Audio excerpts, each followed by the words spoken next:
Hello and welcome to my dungeon. Today I'm going to review the Welcome to the Ring adventure for the Death in Space RPG system. This is actually the game's introductory adventure from the core rulebook, which I said left me cold on my initial review of the game. But now that I've actually run it for my players, I came to realize that this is the perfect introduction into the gaming system for new players and their inexperienced characters. So let me present to you the adventure, my experience running it, and give you a few tips and hints on how to run it yourself. Consider liking this video and subscribing to my channel if this interests you.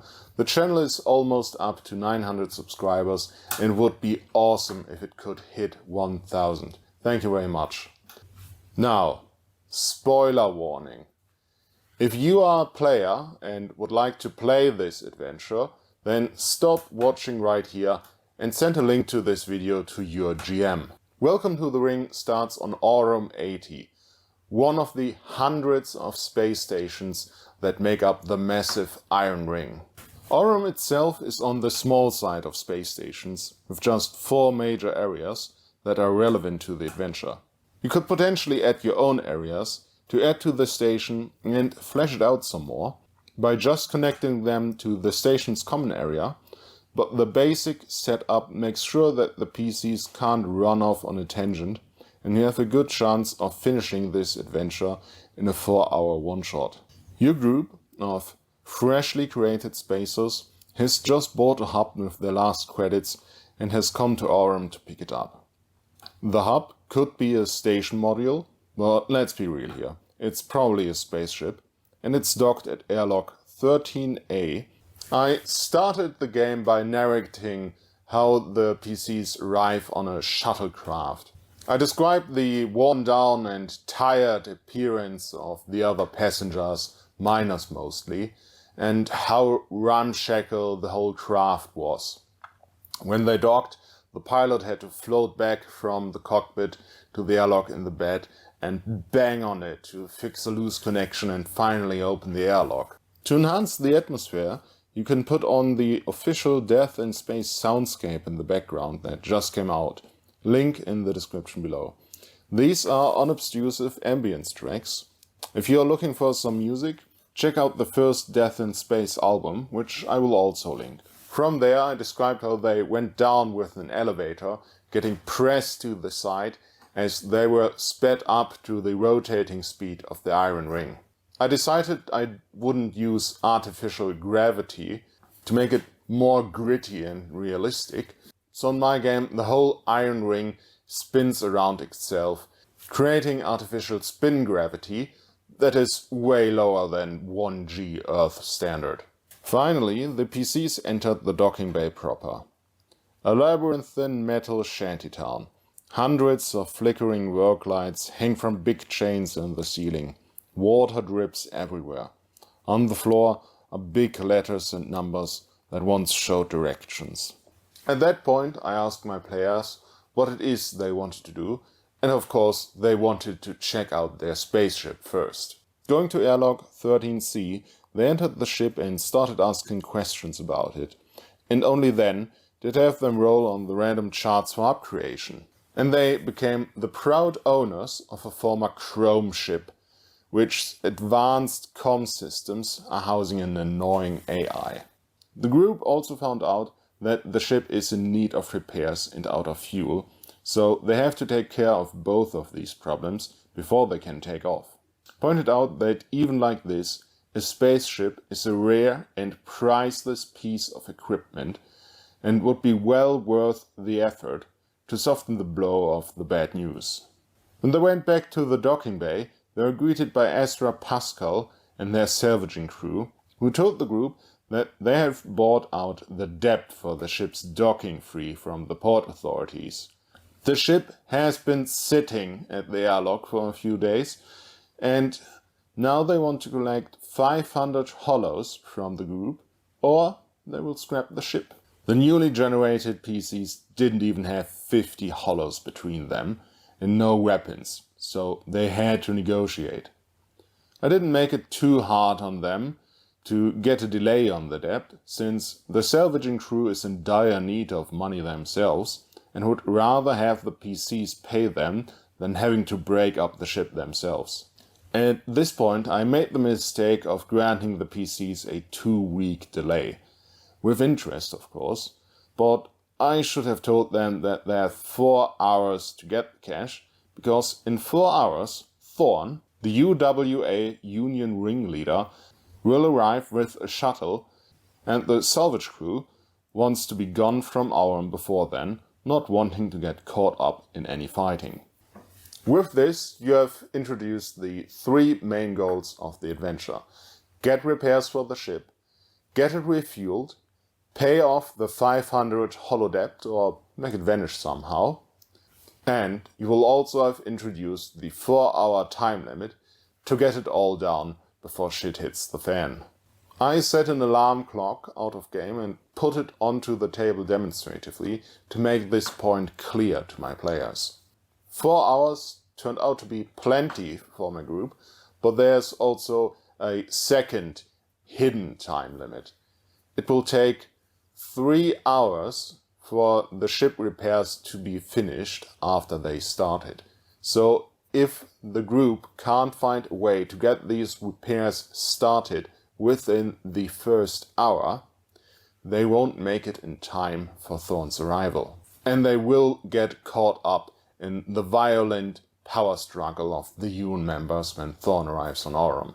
What the group now needs most is information, but luckily, in a small bar in the middle of the docking bay area, they are greeted by an old friend of theirs. The adventurer says to ask the players how their characters know this NPC, and that they can help the group if they solve a problem for them, but gives you no further details on the NPC or their problem. So I used the game's NPC and contract generation tables to come up with that stuff myself when preparing the game. That NPC became Bo Rover, a former Vector pilot, still wearing his old patched G-suit, even though he doesn't close it over his bulging belly anymore. A middle-aged man who speaks with vibrant language and large gestures, constantly snacking on something. The PCs knew him from the war, when they were both fighting for the losing side. Bo, now working as an informant on Aurum, is happy to see the PCs and share his knowledge. He can get the group in touch with either the leaders of Puzzle or Parliament, two rivaling groups who control most of the station, either of which could help them with their repairs. He can also tell them to talk to Hina Tsuru at her bar, where they can likely get fuel. But first, they need to do him a little favor, and if they do that well, he has a contract for them once they finish repairing their ship. I used Bo not only to give the players some information so they wouldn't run around Aurum 80 aimlessly, but also as an opportunity to give the characters some holos and some much needed equipment, since Death in Space characters start with very little.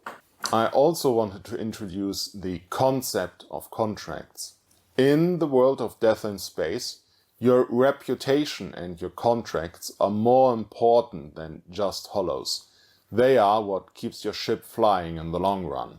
For the small favor they could do for Bo, I came up with a junkie who still owes some holos to Bo, and he asked the group to collect that debt for him.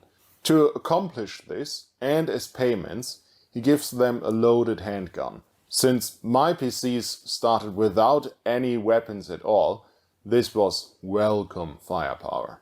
The debtor, Tyler, is a non-fizz addict miner and can likely be found on the Tsuru bar or the computer core, tripping in virtual reality. He does not have $500 to pay Bo, but he has a small gem from his last mining shift worth 1,000 holos. He has not yet sold that to pay Bo, because he wanted to relax a bit after work. To get a bit of alone time with Tyler, my players created a distraction in the VR world the junkies were dreaming in the computer core. Entering the VR themselves, they hacked the simulation and nuked the whole place, triggering the PTSD of several war veterans, Tyler among them. Still drugged up, they panicked and went for the elevator where the PCs grabbed Tyler. But on their way down to the common area, Tyler slowly came to and bolted as soon as the doors opened.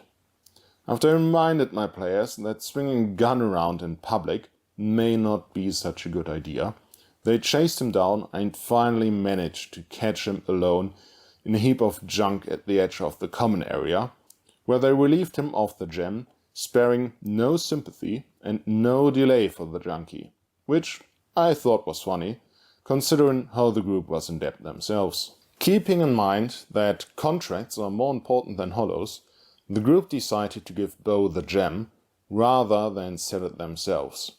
Bo was very pleased with this arrangement and even agreed to split the unexpected profits with the group 50-50, giving them a 250 hollow bonus in much needed cash.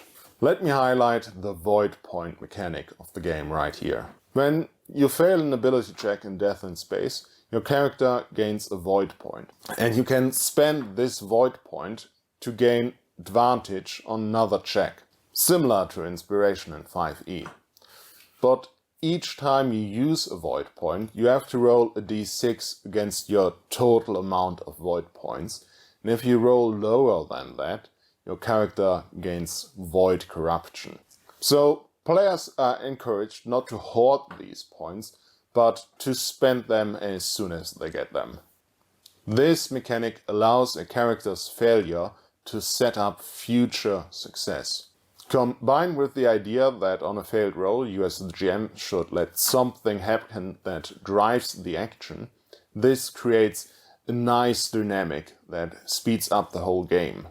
Anyway, with this, my group had passed the opportunity to gain the 500 credits they needed to pay off their debt, but they had certainly gained a lot of reputation in the process. Since they now feared they might be recognized in the computer core and by parliament members as troublemakers, they had Bo introduced them to Roy Mirror, the leader of the puzzle group, who are based in the station's engine room.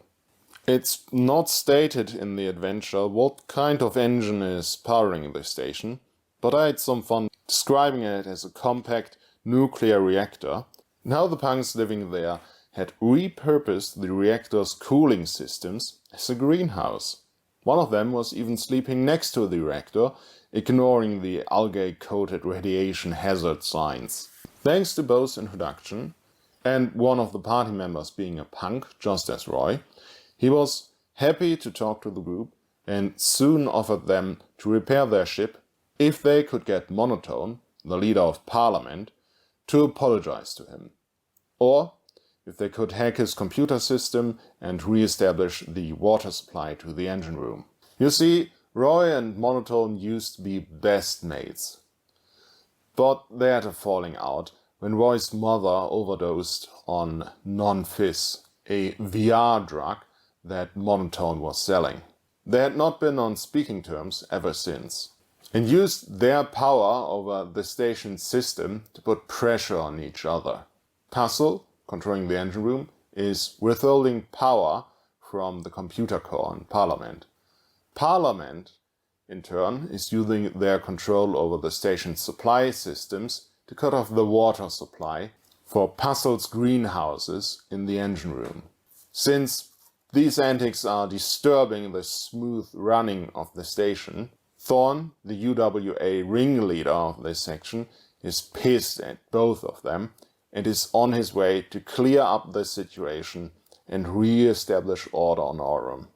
I decided that neither Roy nor Monotone were aware that Thorn is coming for them. So if the PCs were to tell them, they could potentially broker a truce between the two factions and unite to fight off the ringleader. You could end the adventure on an epic shootout in the docking bay, or maybe lure Thorn's group into a trap at the computer core and use one of the airlocks to space them. If the PCs survived the shootout, they could get their repairs, no problem, and would have made strong allies on Aurum they could use in future adventures. My players, however, didn't think of this and instead tried to get to Monotone's laptop to do the hacking. Since the group was still worried that they might be recognized as troublemakers in the computer core, they decided to disguise themselves. One of the PCs was a Void, was wearing a mask that allowed him to reshape his face so he wouldn't be recognized, but they still had to get a disguise for the punk of the group. Since the cheapest clothes on the equipment table are scanty, we joked around that the Void was managing the group's hollows, bought the punk a bunny suit, which I think is not what the authors meant with scanty, but we found it funny, so I went with it anyway, which will become important later. With their new disguises, the group re-entered the computer core and started looking around, coming up with ideas how they could hack the computer systems. The adventure presents two opportunities: Monotone's laptop, which is in his office or on his person, or they could hack the signal dish transferring the commands that can be seen through the room's windows. But that would require a spacewalk, and since my group didn't have an EVA suit, they tried to go for the laptop.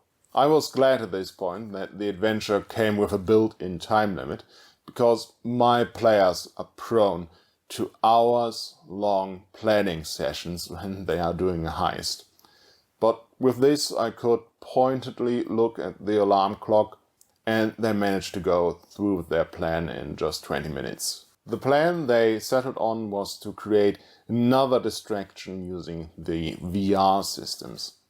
But since they used the PTSD stuff last time, they had to go a bit further.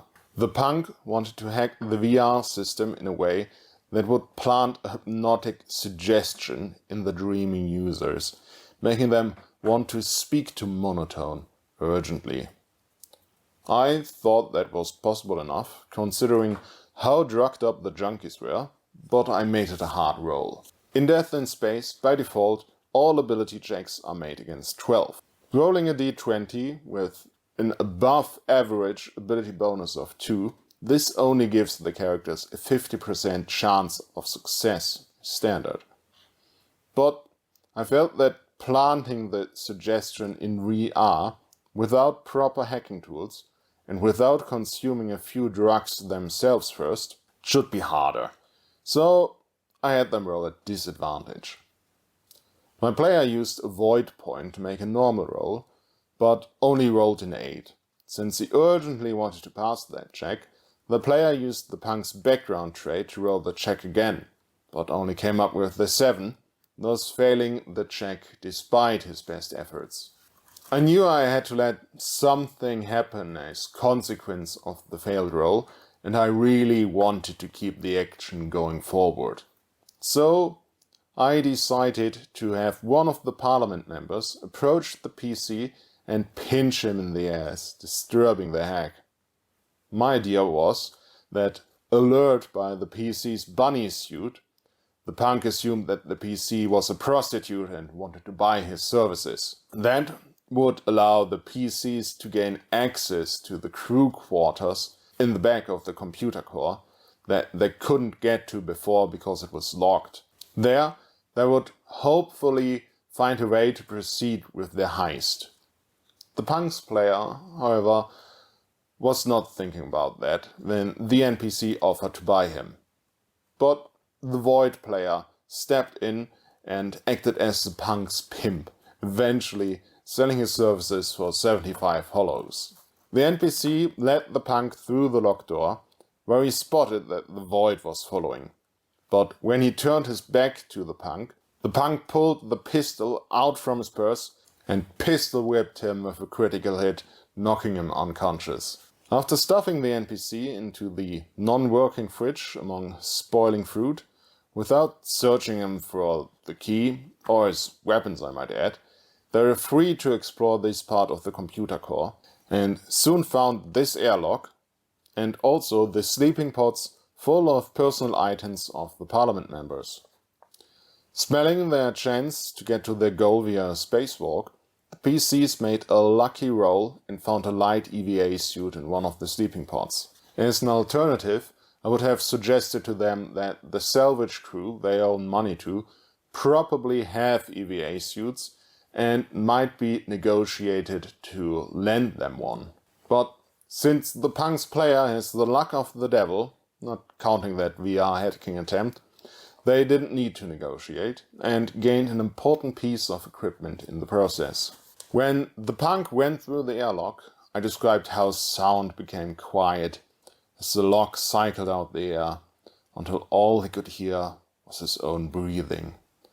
And when he stepped outside, I described the endless expanse of space spinning below him in the direction he considered down due to the ring's spin gravity, and how the moon hung above him where he considered to be up, with the beautifully colored gas giant Gleis dominating the horizon. While the Punk climbed around outside, the Void started a brawl as a distraction in the main room, so no one would look outside these windows and spot the Punk passing in front of them. With a few more successful checks, they managed to hack the satellite dish and leave the computer core with only a few bruises. From here on out, it was smooth sailing for my crew. They promised Hinatsu to get her off the station in exchange for fuel and a credit to pay off the salvage crew. They managed to help Roy's crew repair the ship faster so they could leave before Thorn arrived. They even took Bo with them, complete with a new contract to investigate a rogue asteroid that was flying through the inner system. Bo had salvage rights for this, but that will be the story of another adventure.